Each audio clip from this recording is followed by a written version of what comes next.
ഏറ്റവും നല്ല ദിവസം ഖൈറുല്ലയ്യാ, ഏറ്റവും നല്ല ദിവസം ഏതാണ് എന്ന് അലി റളിയല്ലാഹു തആല അൻഹു പറയുകയാ. പത്താങ്കല്ലിൽ എന്നെ കേൾക്കാൻ വേണ്ടി വന്ന പരിസരത്തും അതുപോലെ പത്താങ്കല്ലിലുമുള്ള എന്റെ പ്രിയപ്പെട്ട സഹോദരങ്ങളോട് സഹോദരിമാരോട് പറയുകയാ, ജീവിതത്തിൽ അല്ലാഹു നമുക്ക് തന്ന സമയമുണ്ടല്ലോ, അമൂല്യമാണ് സമയം, വില നിശ്ചയിക്കപ്പെടാൻ കഴിയാത്ത ഒന്നാണ് സമയമെങ്കിൽ ആ സമയത്തിന്റെ വില മനസ്സിലാക്കാൻ അലി റളിയല്ലാഹു തആല പറയുകയാണ്, ഒരു ദിവസം മനോഹരമാണ്, അതിശ്രേഷ്ഠമാണ്, മഹത്വമുള്ളതാണ്, ഫളലുള്ളതാണ്, ശ്രേഷ്ഠതയുള്ളതാണ്, ശരി തന്നെ. പക്ഷേ അത് ഹദീസ് തന്നെയാണ്, തർക്കമില്ല, ആശങ്കയില്ല. പക്ഷേ ഏറ്റവും നല്ല ദിവസം ഏതാണെന്നറിയോ? ഏറ്റവും നല്ല ദിവസം ഏതാണെന്നറിയോ? മാ തഖ്റുജു ഫീഹി മിനദ് ദുനിയാ ഇലല്ലാഹി മുഅ്മിനാ, മുഅ്മിനായ നിലയിൽ കൂടി, വിശ്വാസിയായ നിലയിൽ കൂടി ഈ ലോകത്തിൽ നിന്ന് നീ പടച്ചവന്റെ റഹ്മത്തിലേക്ക് പറന്നുയരുന്ന സമയമുണ്ടല്ലോ. അതേത് ദിവസമാകാം, വെള്ളിയാഴ്ചയാകാം, വ്യാഴാഴ്ചയാകാം, ശനിയാഴ്ചയാകാം, ഞായറാഴ്ചയാകാം, ഏത് ദിവസവുമാകാം. പക്ഷെ നീ ലോകത്തിൽ നിന്ന് അള്ളാഹുവിന്റെ റഹ്മത്തിലേക്ക് പറന്നുയരുന്ന ഒരു ദിവസമുണ്ടല്ലോ, അഥവാ നിന്റെ മരണത്തിന്റെ ദിവസമുണ്ടല്ലോ, ആ ദിവസമാണ് പൊന്നുമോനെ ഖൈറുല്ലയ്യാ, ഏറ്റവും നല്ല ദിവസം. നീ മുഅ്മിനായ നിലയിൽ കൂടി മരിച്ചു പോകുന്ന ദിവസമാ. ആ ഈമാൻ സ്പഷ്ടമായ നിലയിൽ വാരിയെല്ലുകൊണ്ട് മൂടപ്പെട്ട ഹൃദയത്തിന്റെ ഉള്ളറകളിൽ അല്ലാഹു നമുക്ക് തന്ന ഈമാനുണ്ടല്ലോ. നൂഹ് നബി അലൈഹിസ്സലാമിന്റെ പ്രിയപ്പെട്ട പൊന്നുമോന് കൊടുക്കാത്ത, ലൂത്ത് നബി അലൈഹിസ്സലാമിന്റെ പ്രിയപ്പെട്ട ഭാര്യയ്ക്ക് കൊടുക്കാത്ത, ആസിയാ ബീവിയുടെ പ്രിയപ്പെട്ട ഭർത്താവുണ്ടല്ലോ, തന്റെ രാത്രികളെ ധന്യമാക്കി മാറ്റിയ ആരാണോ തന്റെ മാരടത്തിന്റെ സുഗന്ധം ഏറ്റുവാങ്ങി തന്റെ പ്രിയതമനുണ്ടല്ലോ, സാക്ഷാൽ ഫറോവ, ആ ഫിർഔന് ലഭിക്കാത്ത ഈമാനുണ്ടല്ലോ. ഇബ്രാഹിം നബി അലൈഹിസ്സലാം എന്ന മനുഷ്യനാഗരികരുടെ പ്രപിതാമഹനായ മഹാനായ സയ്യിദുനാ ഖലീലുല്ലാഹി ഇബ്രാഹിം അലൈഹിസ്സലാമിന്റെ പ്രിയപ്പെട്ട ഉപ്പാക്കല്ല കൊടുക്കാത്ത എന്തിനേറെ കാരുണ്യത്തിന്റെ കടലേ നബി മുഹമ്മദ് മുസ്തഫ, ലോകത്തിന്റെ നായക നബി മുഹമ്മദ് മുസ്തഫ, മദീനയുടെ മണവാളനെ നബി മുഹമ്മദ് മുസ്തഫ, മക്കയുടെ രാജാവ്, നമ്മുടെ ഖൽബിന്റെ ജേതാവ് നബി മുഹമ്മദ് മുസ്തഫ, ആ പുണ്യപ്രവാചകന്റെ പ്രിയപ്പെട്ട മൂട്ടാപ്പയ്ക്ക് കൊടുക്കാത്ത ഈമാനുണ്ടല്ലോ.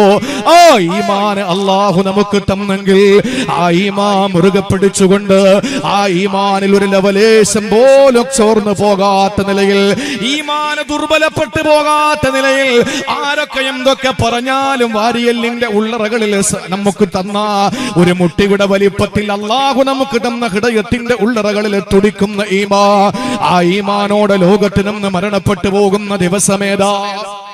അത് വെള്ളിയാഴ്ചയാകണമെന്നില്ല, അത് ശനിയാഴ്ചയാകണമെന്നില്ല, അതൊരു ഞായറാഴ്ചയാകാം, അതൊരു ചൊവ്വാഴ്ചയാകാം, അതൊരു ശനിയാഴ്ചയാകാം, ഏത് ദിവസത്തിലുമാകാം മരണപ്പെട്ടു പോകുന്നത്. ആ മരണപ്പെട്ടു പോകുന്ന സമയമുണ്ടല്ലോ ഉമ്മ, അന്നത്തെ ദിവസമാണ് ഏറ്റവും ശ്രേഷ്ഠമായത്. പക്ഷെ എങ്ങനെ മരിക്കുമ്പോഴാ?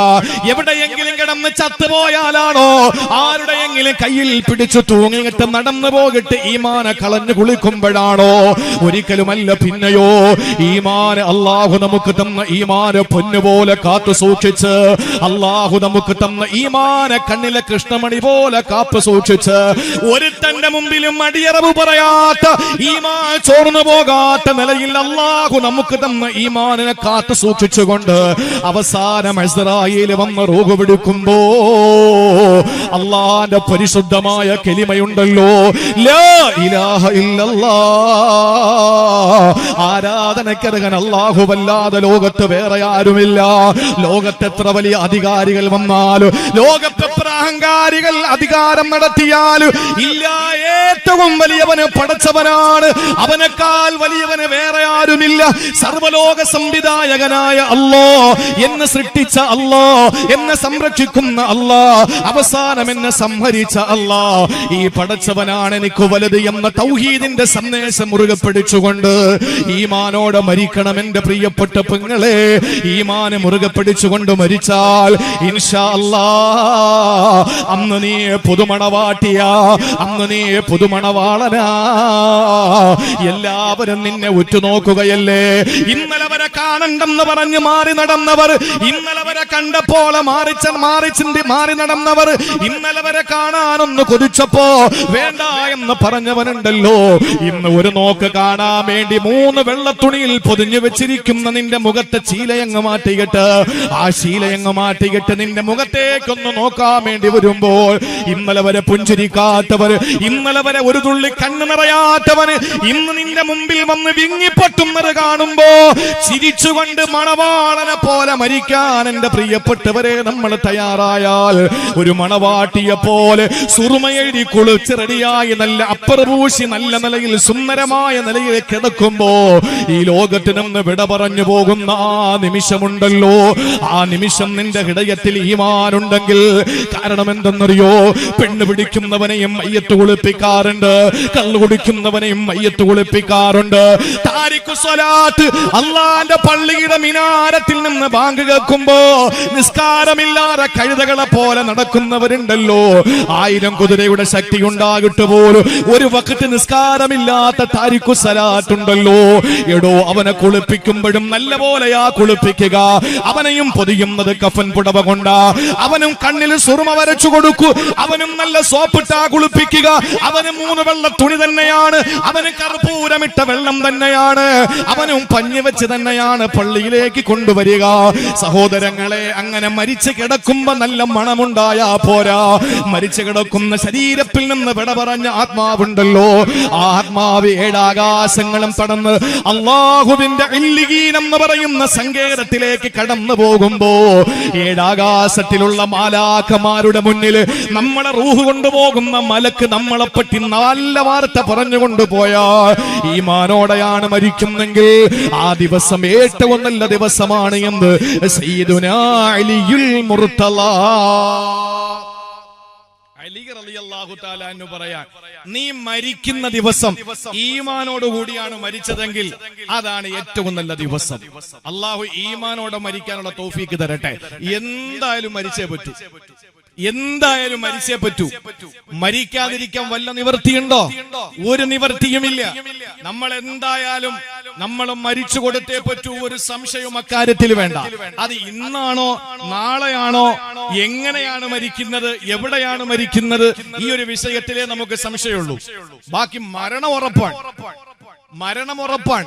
10-ാം കല്ലിൽ 2 വർഷത്തിന് ശേഷം നടക്കുന്ന ഈ പരിപാടിയിൽ 2 വർഷത്തിന് മുമ്പ് നടന്ന ആ പ്രസംഗ പരമ്പരയിൽ ഉണ്ടായിരുന്ന എത്ര ആളുകൾ ഇന്ന് ഈ വേദിയിലില്ല? എത്ര ആളുകളില്ല? നിങ്ങളുടെ ഇടത്തും വലത്തും അന്നിരുന്നവർ ഇന്ന് ഇടത്തും വലത്തും അവർ ഇരിക്കാനില്ല. അവര് 10-ാം കല്ലിയെ 6 അടി മണ്ണിനടിയിൽ നീസാങ്കല്ലിന്റെയും മൈലാഞ്ചി ചെടിയുടെയും ചുവട്ടിൽ അവർ കിടക്കുകയാണ്. ഇന്ന് ഈ സദസ്സിൽ വരില്ല. അടുത്ത വർഷത്തെ വഴല് വേണ്ട. നാളത്തെ പ്രസംഗത്തിൽ ആരുണ്ടാകുമെന്ന് പറയാൻ നിങ്ങൾക്ക് പറ്റുമോ? ഈ വിഷയം പൂർത്തീകരിക്കാൻ എനിക്ക് കഴിയുമെന്ന് പറയാൻ പറ്റുമോ? ഒരിക്കലും ഗ്യാരണ്ടി ഇല്ല സഹോദരങ്ങളെ.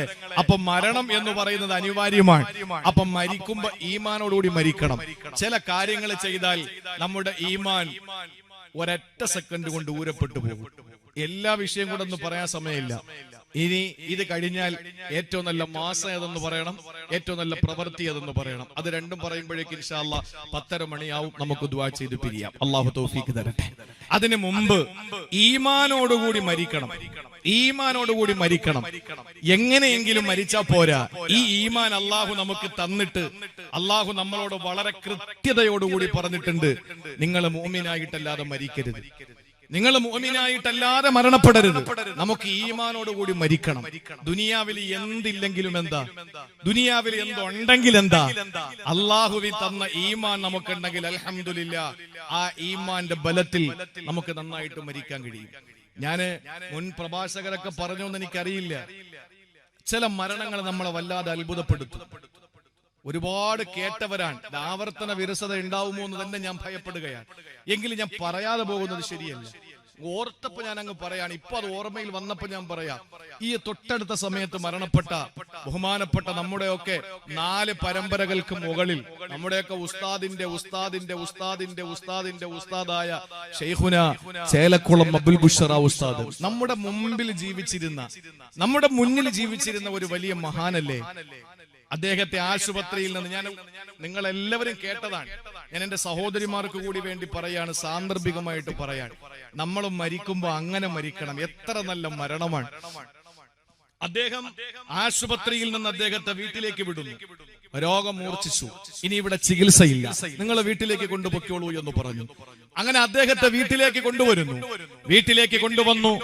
ഒരു ദിവസം, മരിക്കുന്ന ദിവസം, ആ ദിവസം തന്റെ പ്രിയപ്പെട്ട മക്കളും മരുമക്കളും പേരമക്കളും എല്ലാവരും പണ്ഡിതന്മാരടക്കമുള്ള ഒരുപാട് പേരക്കുട്ടികളും മരുമക്കളുമായ ആളുകളെയൊക്കെ വിളിച്ച് 4 ഭാഗത്തും കട്ടിലിന്റെ 4 ഭാഗത്തും നിർത്തി. എന്നിട്ട് പരിശുദ്ധമായ ബുർദ ഓതിപ്പിച്ചു. ബുർദ അവസാനിച്ചപ്പോൾ യാസീൻ ഓതാൻ പറഞ്ഞു. യാസീൻ ഓതിയതിനു ശേഷം ബഹുമാനപ്പെട്ട ഉസ്താദ് കട്ടിലിൽ കിടക്കുകയാണ്. എന്നിട്ട് ഉസ്താദ് തന്നെ മലർന്ന് കിടന്നിട്ട് ദുആ ചെയ്യുകയാണ്. നിങ്ങൾ ആലോചിക്കണം, ഇത് സഹാബത്തിന്റെ കാലഘട്ടത്തിലുള്ള കഥയല്ല, ഇത് സൗദി അറേബ്യയിൽ നടന്ന കഥയല്ല. എറണാകുളം ജില്ലയിലെ പെരുമ്പാവൂർ എന്ന പ്രദേശത്തെ ചേലക്കുളം എന്ന് പറയുന്ന ആ ചെറിയ ഒരു ഗ്രാമത്തിലെ ഒരു വലിയ മഹാമനീഷി, കേരളത്തിന്റെ സുന്നത്ത് ജമാഅത്തിന്റെ കർമ്മധീരനായ പ്രസിഡന്റ് ആയിരുന്ന ബഹുമാനപ്പെട്ട ചേലക്കുളം ഉസ്താദ്, അദ്ദേഹം മലർന്ന് കിടന്നിട്ട് ദുആ ചെയ്യുകയാണ്. ദുആ ചെയ്ത് കൈയൊക്കെ ഇങ്ങനെ മുത്തി സ്വലാത്തൊക്കെ ചൊല്ലിയതിനു ശേഷം എല്ലാവരും 4 സൈഡ് നിൽക്കാൻ. ഉസ്താദ് ഇങ്ങനെ മുകളിലോട്ട് നോക്കിയിട്ട്, മാഷാ അല്ലാഹ്, നമ്മൾ എന്തെങ്കിലും ആരെങ്കിലും ഒക്കെ നമ്മൾ പ്രിയപ്പെട്ടവരെയൊക്കെ കാണുമ്പോഴാണ് നമ്മൾ മാഷാ അല്ലാഹ് എന്ന് പറയുന്നത്. ഉസ്താദ് എന്തോ കണ്ടു, മാഷാ അല്ലാഹ് എന്ന് പറഞ്ഞിട്ട് ലാ ഹൗല വലാ ഖുവത ഇല്ലാ ബില്ലാഹിൽ അലിയിൽ അലീം എന്ന് പറഞ്ഞിട്ട് ലാ ഇലാഹ ഇല്ലല്ലാഹ് ലാ ഇലാഹ ഇല്ലല്ലാഹ് ലാ ഇലാഹ ഇല്ലല്ലാഹ് 3 പ്രാവശ്യം ഉറക്കെ എല്ലാരും കേൾക്കുന്ന നിലയിൽ ഒരാൾ പറഞ്ഞു കൊടുക്കാതെ 3 പ്രാവശ്യം ലാ ഇലാഹ ഇല്ലല്ലാഹ് ചൊല്ലി തലയൊന്ന് പിടച്ചു, കാലൊന്ന് പിടച്ചു, ഈ ലോകത്ത് നിന്ന് വിട പറഞ്ഞു. ഒന്ന് ആലോചിച്ചു നോക്കിയേ എന്റെ പ്രിയപ്പെട്ട സഹോദരങ്ങളെ. അന്ന് അദ്ദേഹം പുതിയാപ്പിളയല്ലേ. എല്ലാവരും ഉറ്റുനോക്കുന്നത് ഒന്ന് കല്യാണത്തിന്റെ ദിവസം. ആർക്കും പെണ്ണുങ്ങൾ പോയാൽ സ്വർണം നോക്കും, പെണ്ണുങ്ങളുടെ അപ്പുറത്ത് കിടക്കുന്ന സ്വർണം. ആണുങ്ങൾ പോയാൽ പുതിയാപ്പിളയെ നോക്കും. അവിടെ പുതിയണ്ണിന്റെ വാപ്പാക്ക് പ്രസക്തിയില്ല, അവിടെ പുതിയാപ്പിളയുടെ ഉമ്മാക്ക് പ്രസക്തിയില്ല. അവിടെ എല്ലാവരും നോക്കുന്ന പുതിയ പെണ്ണ്, പുതിയ അപ്പിള. ഇതാണല്ലോ നോട്ടം. പക്ഷെ അവർ സ്വന്തമായി കുളിച്ചു, സ്വന്തമായി അവരൊരുങ്ങി, സ്വന്തമായി അവര് അത്രപൂശി, സ്വന്തമായി അവര് നടന്ന് വാഹനത്തിൽ കയറി. പക്ഷെ മരണസമയത്തോ എല്ലാവരും നോക്കുന്നതും ഈ മരണപ്പെട്ട് കിടക്കുന്ന ആളിനെയാണ്. വേറെ ആരെ നോട്ടമില്ല.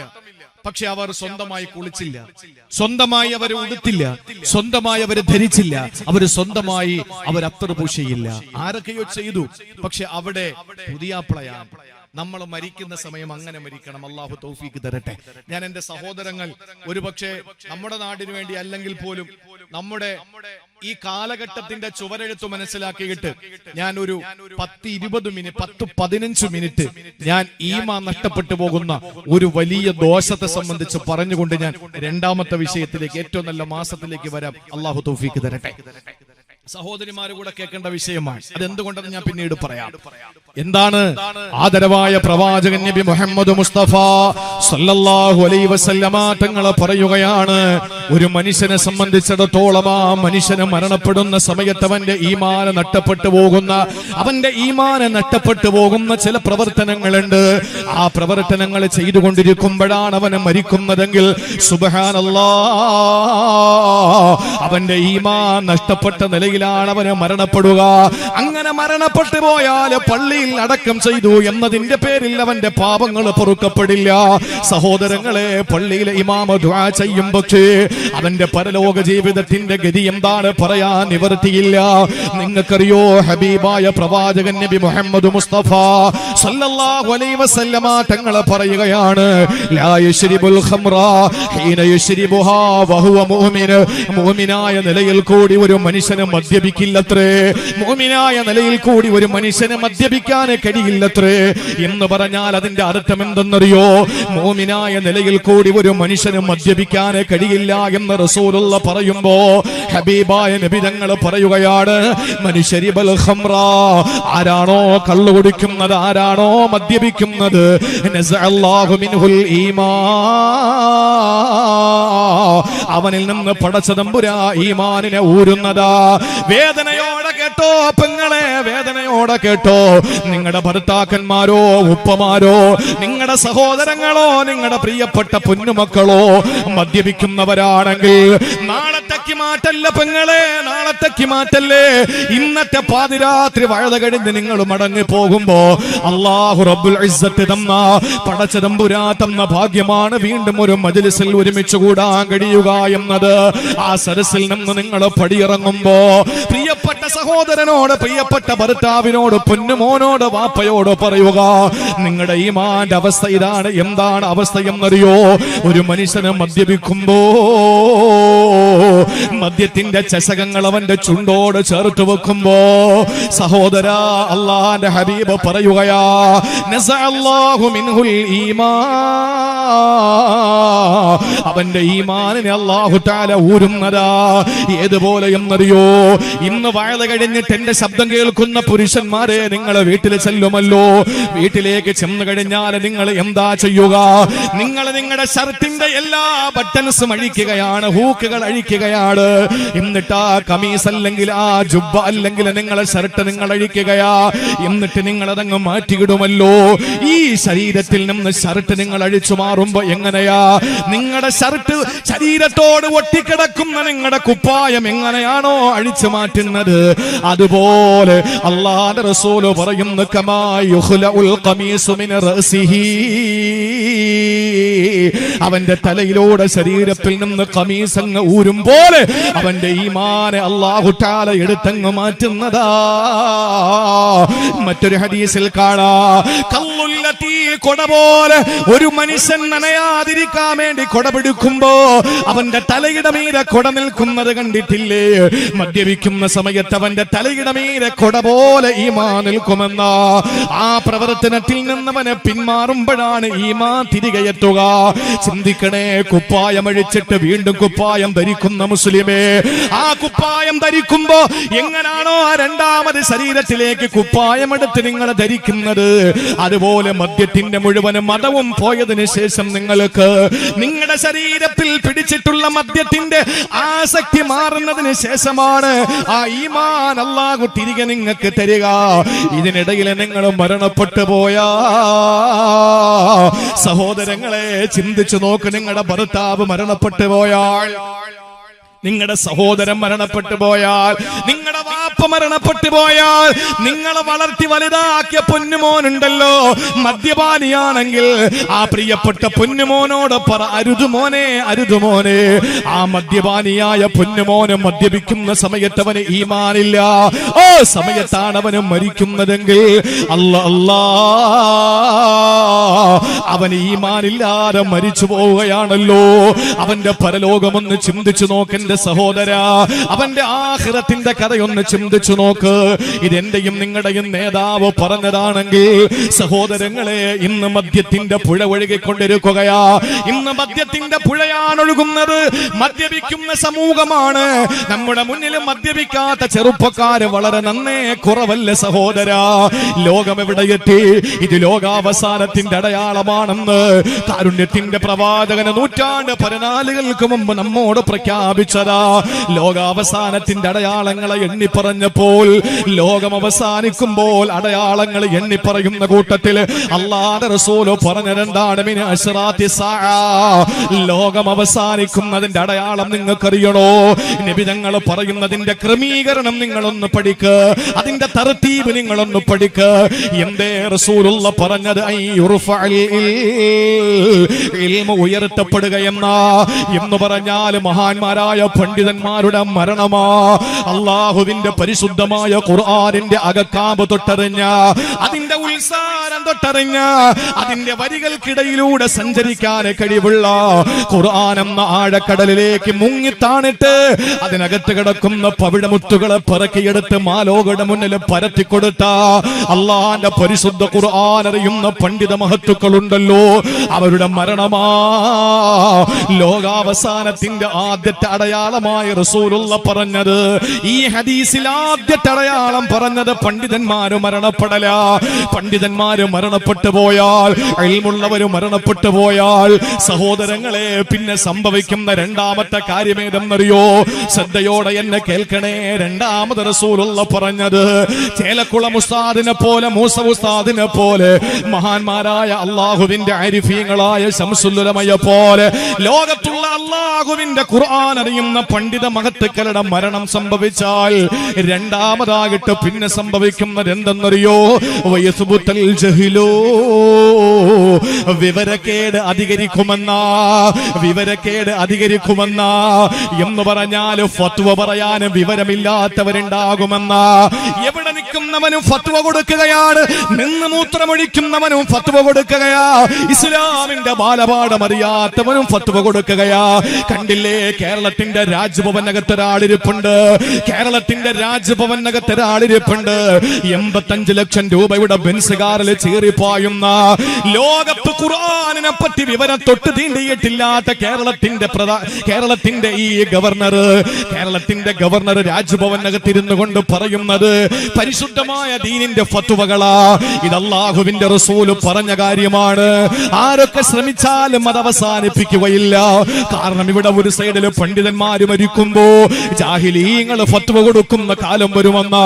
ഇവിടെ ജാഹിലീങ്ങൾ ഫത്വ കൊടുക്കുകയാണ്. ഒരു ഭാഗത്ത് വെള്ളയമ്പലത്തോട് ചേർന്ന് കിടക്കുന്ന കേരളത്തിന്റെ രാജ്ഭവനകത്തിരിക്കുന്ന ഗവർണർ ഫത്വ കൊടുക്കുന്നു.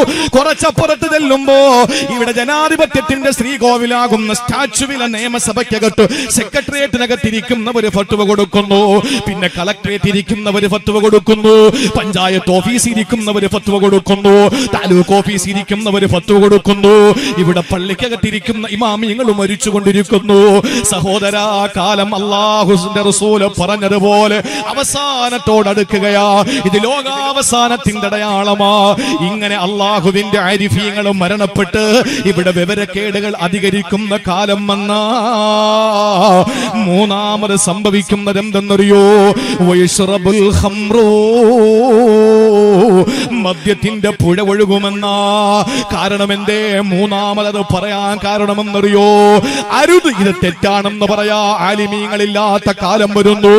ഉണ്ടെങ്കിൽ തന്നെ ആരൊക്കെയോ ഭയന്നുകൊണ്ട് മിണ്ടാതിരിക്കുന്നു. അങ്ങനെ ആലിമീങ്ങളിൽ മരിക്കുന്ന കാലം വന്നാൽ, അല്ലെങ്കിൽ മിണ്ടാത്തൊരു കാലം വന്നാൽ, ഇവിടെ ജഹാലിയത്ത് ഇങ്ങനെ കൂണുപോലെ മുളച്ചു വരുന്ന കാലം വന്നാൽ, ഇവിടെ പെണ്ണുങ്ങൾ മദ്യപിക്കുന്നു, പുരുഷന്മാര് മദ്യപിക്കുന്നു, ഇവിടെ മദ്യത്തിന്റെ പുഴകൾ ഒഴുകുന്നു. ഒരു വീട്ടിൽ എണ്ണി നോക്ക് കുടിക്കാത്തവരുടെ എണ്ണം കുറവാണ്. അങ്ങനെ മദ്യപാനം അധികരിച്ച് വരുമ്പോൾ നാലാമത്തെ അടയാളം വരുമെന്ന് റൂഹി ഫിദാ നബി മുഹമ്മദ് മുസ്തഫ അഹ്മദ് മുജ്തബ നബി മുഹമ്മദ് മുസ്തഫ. നാലാമത്തെ അടയാളം ഏതെന്നറിയോ? അല്ലാഹുവിന്റെ റസൂൽ പറയുന്നു യൽഹറുസിനാ, ഇവിടെ വ്യഭിചാരം അധികരിക്കുമെന്ന. ഈ പറഞ്ഞ ക്രമീകരണം നിങ്ങളൊന്ന് പഠിക്ക്. നിങ്ങൾ എന്റെ കാതുകൊണ്ട്, നിങ്ങൾ എന്റെ ചുണ്ടിൽ നിന്ന് വരുന്ന ശബ്ദത്തിന്റെ പ്രഭാഷണം കേൾക്കല്ലേ. എന്റെ ഹൃദയത്തിൽ നിന്ന് നിങ്ങളുടെ ഹൃദയത്തിലേക്ക് പാസ് ചെയ്യപ്പെടുന്ന പ്രസംഗമായി മാറട്ടെ. എന്താ നാലാമത് റസൂലുള്ള പറയാൻ കാരണമെന്നറിയോ? കള്ളു കുടിച്ചാൽ ഇവിടെ വ്യഭിചാരം അധികരിക്കുമെന്ന് പറയാനുള്ള കാരണം എന്തെന്നറിയോ? അതിന്റെ ഗൗരവം അങ്ങനെയാണ്. ബാറിനോട് ചേർന്നിട്ട് വ്യഭിചാരശാല ഉണ്ടാകുമെന്നല്ല. പിന്നെ എന്താണ് അതിന്റെ അർത്ഥമെന്നറിയോ? നല്ല ഭർത്താവാണ്, സ്നേഹമുള്ള ഭർത്താവാ, അവൻ 2 അടിച്ചുകൊണ്ട് നേരെ വീട്ടിലേക്ക് വന്ന് കള്ളു കുടിച്ചുകൊണ്ട് വീട്ടിലേക്ക് വന്നു. കാരണം അത് ഹറാമാണെന്ന് പറഞ്ഞു കൊടുക്കാൻ പണ്ഡിതന്മാരില്ല. അയാൾ പറഞ്ഞത് ഉസ്താദേ ഇത് ബിയറാണ്. അപ്പൊ ഉസ്താദ് പറഞ്ഞു അത് തെറ്റാണ്. അപ്പൊ ചില ജാഹിലീങ്ങൾ പറഞ്ഞു അത് ബിയറല്ലേ, കുഴപ്പമില്ല, അത് നല്ലതുപോലെ യൂറിൻ പാസ് ചെയ്യുമല്ലോ, അത് മൂത്രശങ്കയില്ലാതെ പോകാനുള്ള മരുന്നാണല്ലോ, ഞാൻ ഗൾഫിൽ വെച്ച് അടിക്കുമായിരുന്നു, നീയും കുറച്ച് കുടിച്ചോ. അങ്ങനെ ജാഹില് ഫത്വ കൊടുത്തു. ഇവൻ കള്ളം കുടിച്ച് വീട്ടിലേക്ക് വന്നു. നാലാമത്തെ അടയാളം അവിടെ പുലരുകയാണ്. എന്താണെന്നറിയോ? വീട്ടിലേക്ക് വന്നപ്പോൾ ഭാര്യ എന്തോ പറഞ്ഞു. ഭാര്യക്ക് ഇഷ്ടമില്ല മദ്യപിക്കുന്നത്. ഭാര്യ അവന്റെ മുഖത്ത് നോക്കിയിട്ട് പറഞ്ഞു, ഇക്കാ നിങ്ങൾ കഴിച്ചിട്ടുണ്ടല്ലോ, ചെയ്തതല്ലേ, നിങ്ങൾ മദ്യപിച്ചിട്ടുണ്ടല്ലേ. ആ സമയത്ത് അവന് ദേഷ്യം വന്നു. ഉള്ളിൽ കിടക്കുന്നത് വേറെയാണല്ലോ. ഭാര്യയുടെ മുഖത്ത് നോക്കിയിട്ട് പറഞ്ഞു, പോടി, നിന്റെ വീട്ടിലേക്ക് നിന്നെ 1, 2, 3 ഞാൻ ചൊല്ലിയിരിക്കുകയാ. ഇതങ്ങ് പറഞ്ഞപ്പോൾ ഭാര്യ പറഞ്ഞു, നിങ്ങൾക്ക് ഇതല്ലേ പറയാനുള്ളൂ, അവൾക്കും അറിയില്ലല്ലോ ഇതിന്റെ മസാല. അങ്ങനെ ആ പെണ്ണ് തന്റെ പ്രിയപ്പെട്ട ഭർത്താവിനെ കിടത്തി ഉറക്കി. നേരം വെളുത്തവന് സുബഹിക്ക് എഴുന്നേൽക്കുകയാണ്. ബോധം വന്നു. എന്നിട്ട് അന്ന് പണിക്ക് പോയി, അന്ന് കുടിക്കാതെ വന്നു. അന്ന് പാതിരാത്രി അവന്റെ പ്രിയപ്പെട്ട ഭാര്യയോട് ചേർന്നവള് അവന് കിടക്കുകയാ, ശാരീരിക ബന്ധത്തിൽ ഏർപ്പെടുകയാ. സുബ്ഹാനല്ലാഹ്, ഇന്നലെ പാതിരാത്രി തന്റെ ഭാര്യയുടെ മുഖത്ത് നോക്കിയിട്ട് നിന്നെ മുത്തലാക്ക് ചെല്ലിയെന്ന് പറഞ്ഞ ആ നിമിഷമുണ്ടല്ലോ, അവന്റെ ഭാര്യയല്ലാതായി മാറിയില്ലേ. ഇവൾ അവന്റെ ഭാര്യയല്ലാതായി മാറിയില്ലേ. അവൾ ഇന്ന് അവന് അന്യയാണ്. അവൾക്കൊരിക്കലും അത് ഭർത്താവല്ല. അവന് വേറെയാണ്, അവള് വേറെയാണ്. ഇനി അവന്റെ ഭാര്യയാകുന്ന കൂടെ കിടക്കുന്നവളെ ഒന്ന് തൊടണമെങ്കിലോ ഒന്ന് നോക്കണമെങ്കിലോ യവന്റെ ഇദ്ദ കഴിഞ്ഞ് 4 മാസം, ഇതവന്റെ 3 ശുദ്ധിയുടെ ഇദ്ദ കഴിഞ്ഞ് വേറൊരാൾ അവളെ കല്യാണം കഴിച്ച് അയാള് ശാരീരിക ബന്ധത്തിൽ ഏർപ്പെട്ട് എന്നിട്ട് അവനവളെ തൊലാക്ക് ചൊല്ലി അവന്റെ ഇദ്ദയാകുന്ന 3 മാസത്തെ ശുദ്ധി അവളിരുന്ന് അതിനുശേഷം മാത്രമേ അവന് ഹലാലാവുകയുള്ളൂ. എത്ര ഭർത്താക്കന്മാർക്കറിയാ, എത്ര ഭർത്താക്കന്മാര് മദ്യപിച്ചു കൊണ്ടുവന്ന് ഭാര്യമാരുടെ മുഖത്ത് നോക്കിയിട്ട് തൊലാക്കിന്റെ വാചകങ്ങൾ മൊഴിഞ്ഞിട്ട് കെട്ടിപ്പിടിച്ച് കിടക്കുമ്പോ അതിലുണ്ടാകുന്ന കുഞ്ഞുങ്ങൾ ജാരസന്തതികളല്ലേ, അതിലുണ്ടാകുന്ന കുട്ടികൾ ജാരസന്തതികളായി മാറുന്നില്ലേ. ഇവിടെ വ്യഭിചാരം അധികരിച്ചില്ലേ? വ്യഭിചാരശാലകൾ വരുമെന്നല്ല ഹബീബ് പറഞ്ഞത്. ഇവിടെ പറഞ്ഞത് കള്ളു കുടിച്ചിട്ട് മതം വന്ന് മദ്യപിച്ച് മതോന്മത്തനായി ആ മദ്യാസക്തിയിൽ തന്റെ പ്രിയപ്പെട്ട ഭാര്യയുടെ മുഖത്ത് നോക്കിയിട്ട് തൊലാക്കിന്റെ വാചകങ്ങൾ മൊഴിഞ്ഞു. അവൾ അന്യായി. ഇല്ല ഉസ്താദെ, ഞാൻ ബോധത്തോടു കൂടി പറഞ്ഞല്ല. വേണ്ട, നീ പറഞ്ഞോ, നിന്റെ ഭാര്യ അല്ലാതായി. ഇങ്ങനെ വ്യഭിചാരം അധികരിച്ചു കൊണ്ടിരിക്കുന്നു. അപ്പൊ വ്യഭിചാരം പോലും അധികരിക്കുന്നതിന് ജാരസന്തതികളായ കുഞ്ഞുങ്ങൾ പെരുകുന്നതിന്റെ നിധാനമേതാ? അത് മുഴുവനും മദ്യപാനമാണ്. എന്റെ പ്രിയപ്പെട്ട സഹോദരങ്ങളെ, ഏറ്റവും കൂടുതൽ നമ്മുടെ ഈ കാലഘട്ടത്തിൽ ഏറ്റവും കൂടുതൽ മദ്യം കുടിച്ച് മതോന്മത്തരായി ഈ മദ്യത്തിന്റെ പിന്നാലെ പരക്കം പായുന്ന യുവതലമുറ, ആ യുവതലമുറ അള്ളാഹുവിന്റെ ദീനിന്റെ ഏറ്റവും വലിയ നവോത്ഥാനത്തിന്റെ ഉത്ഥാന പതനത്തിന്റെ നായകന്മാരായി മാറേണ്ടവർ, ഏറ്റവും വലിയ ഉത്ഥാനത്തിന്റെ നായകന്മാരാകേണ്ടവർ. ആ യുവത്വത്തിന്റെ പ്രസരിപ്പ്, ആ യുവാക്കളുടെ ആ രക്തത്തിന്റെ ആ ഒഴുക്ക്, അത് പരിശുദ്ധ ദീനിനു വേണ്ടിയിട്ട്, ചാരിറ്റിക്ക് വേണ്ടിയിട്ട്, ഇവിടത്തെ സമൂഹത്തിന്റെ സാമൂഹിക നന്മയ്ക്ക് വേണ്ടിയിട്ട് വിനിയോഗിക്കേണ്ട അവന്റെ ആ ഊർജവും ആർജവും ഒക്കെ മദ്യപിച്ചുകൊണ്ട് ലക്ക് കെട്ട് എവിടെയെങ്കിലും കിടക്കുന്ന ഒരു സാഹചര്യത്തിലേക്ക് എത്തപ്പെടുന്നു.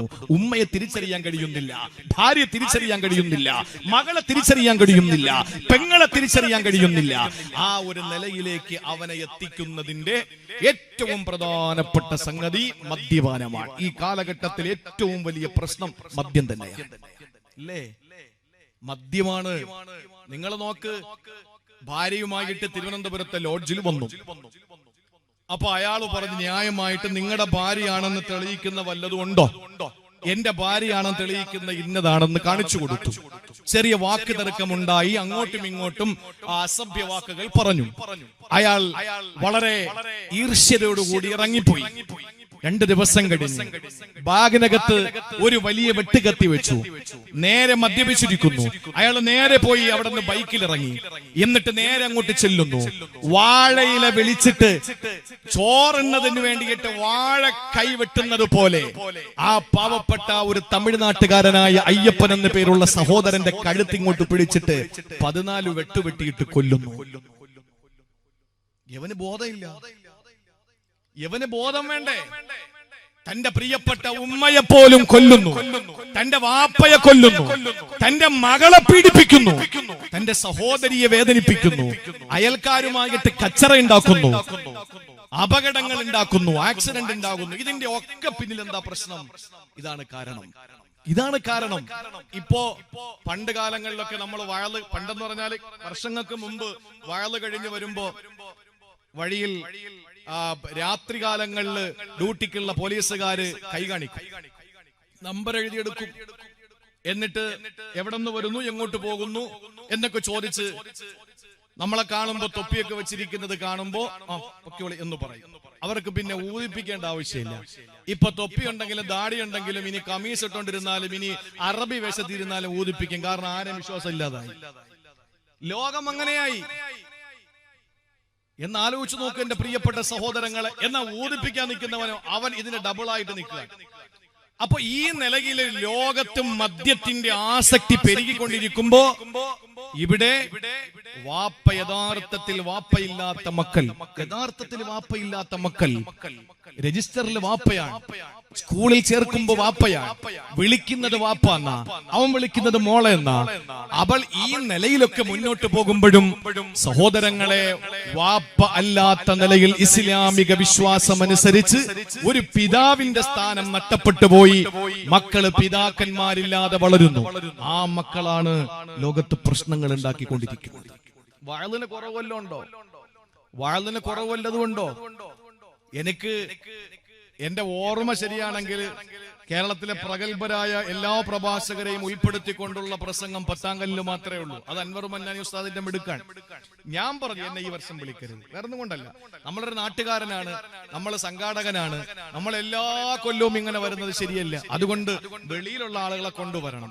അപ്പൊ നിർബന്ധിച്ച് ഈ വർഷം കൂടെ ഡേറ്റ് ചോദിച്ചു. ഞാൻ പറയാണ്, എന്റെ പ്രിയപ്പെട്ട സഹോദരങ്ങളെ, വയലുകൾക്ക് ഒരു കുറവുമില്ല. ആള് മുമ്പത്തെക്കാലൊക്കെ കൂടുതലാണ്.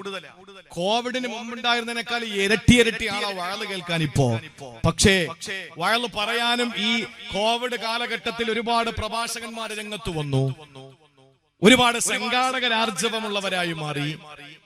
ആളുകൾ പറയുന്നവര് വന്നോ, പറയിപ്പിക്കുന്നവര് വന്നോ, കേൾക്കുന്നവര് വന്നു. പക്ഷേ എവിടെയെങ്കിലും മാറ്റമുണ്ടോ? ഒന്ന് ചിന്തിച്ചു നോക്ക്. അപ്പൊ നമ്മൾ ഈ കാലഘട്ടത്തിൽ ഏറ്റവും കൂടുതൽ നമ്മുടെ ഉമ്മത്തിനെ പറഞ്ഞു കൊടുക്കേണ്ടത് ഈമാൻ നഷ്ടപ്പെട്ടു പോകാതിരിക്കാനുള്ള കാര്യമാണ്.